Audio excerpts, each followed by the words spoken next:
بسم اللہ الرحمن الرحیم۔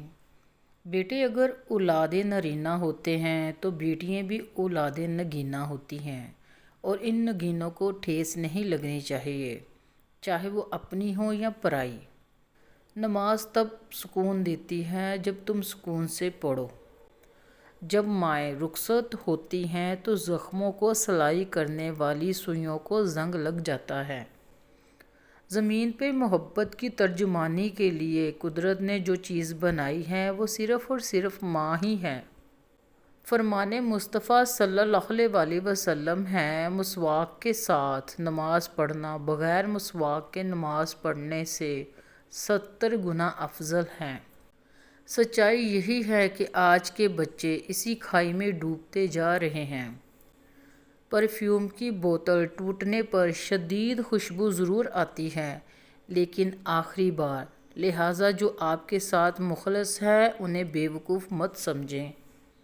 جب ہم کسی کام کو کرنے کی ٹھان لیں تو اپنے قدموں کو اتنی مضبوطی کے ساتھ جما لینا چاہیے کہ آنے والی ہر مشکل کا ثابت قدمی سے مقابلہ کیا جا سکے۔ بہترین تعلق کی سب سے بڑی خاصیت یہ ہے کہ وہ آپ سے اختلاف اور ناراضگی کے باوجود بھی آپ کا خیال رکھنا اور فکر کرنا نہیں چھوڑتا۔ جہیز لینے کے دوران مذہب کو بلا دیا جاتا ہے، حق مہر لکھتے وقت دین کو یاد کیا جاتا ہے۔ حضور صلی اللہ علیہ وسلم نے فرمایا، سود سے بڑھ کر گناہ یہ ہے کہ آدمی اپنے بھائی کی بے عزتی کرے۔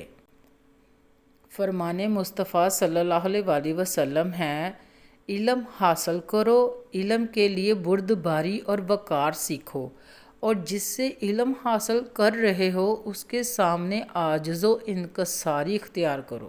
حضرت علی رضی اللہ عنہ نے فرمایا، اللہ پاک سے کبھی نا امید مت ہونا، کیونکہ وہ قطرہ مانگنے پر بھی سمندر عطا کر دیتا ہے۔ رسول اللہ صلی اللہ علیہ وسلم نے ارشاد فرمایا، سخت دل آدمی اللہ سے بہت دور رہتا ہے۔ بہت قیمتی ہوتے ہیں وہ دکھ جو آپ کو جان نماز تک لے آتے ہیں۔ تہجد۔ ایک محدث کا قول ہے، جو شخص رات کو نماز تہجد زیادہ پڑھے گا، دن کے وقت اس کا چہرہ خوبصورت اور حسین ہو جائے گا۔